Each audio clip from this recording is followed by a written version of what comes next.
Caz nəhəngi Duke Ellington adına məktəbdə tələbələr caz musiqisini tədris edirlər. Bugün caz Amerikanın musiqi təhsilinin ayrılmaz hissəsidir. Amma bu heç də həmişə belə olmayıb. 2 il əvvəl UNESCO-nun azadlıq və yaradıcılığın bəşəri musiqisi adlandırdığı cazın öz doğma vətənində az qala qadağan olunduğu vaxtlar olub.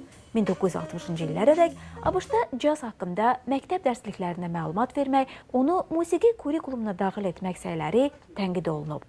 Caz ifaçısı və müəllimi bugün Vaşinqton universitetlərinin tanınmış beynəlxalq caz tədrisi proqramının yaranmasını belə xatırlayır.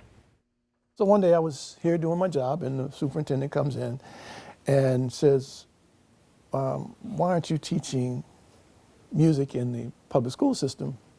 And at that time I said, well, you know, I play and, you know, I'm teaching at the university and I thought I might burn myself out. And so I decided to go into the, you know, educational psychology, which I was taking a few courses.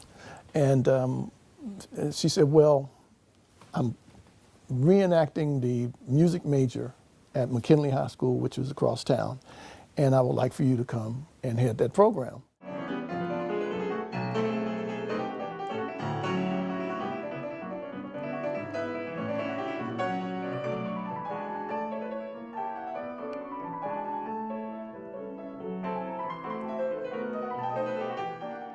Bu ilki beynəlxalq caz mövsümündə Azərbaycanlı cazmenlərin də çıxış etmək imkanı oldu.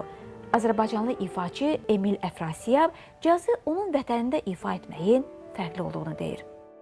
Təbii ki, biz burada standart musiqisini təqdim eləsək, caz tradisiya musiqisini, bu o qədər də düzgün olmaz. Niyə? Çünki bizim Azərbaycan musiqimizi biz mix eləyəndə bunlar üçün daha o maraqlı gəlir. Biz isə səbirsizliklə auditoriyanın reaksiyasını izləyirik. Ənənəvi caz həvəskarları onun tanımadıkları Azərbaycan musiqisi muğamla sintezini bəyənəcəklərmi? Görünür, musiqi doğrudan da sərhəd tanımır.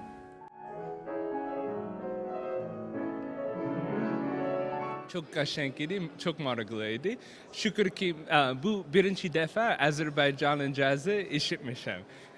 Ona görə çok şok idim. O qədər qəşəng məna var idi. Çok hoşuma gəldi.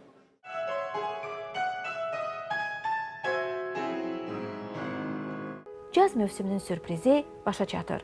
Qonaqlar uzaq Azərbaycanın musiqi elçilərinin yaratdığı gözəl təəssüratlarla ayrılırlar.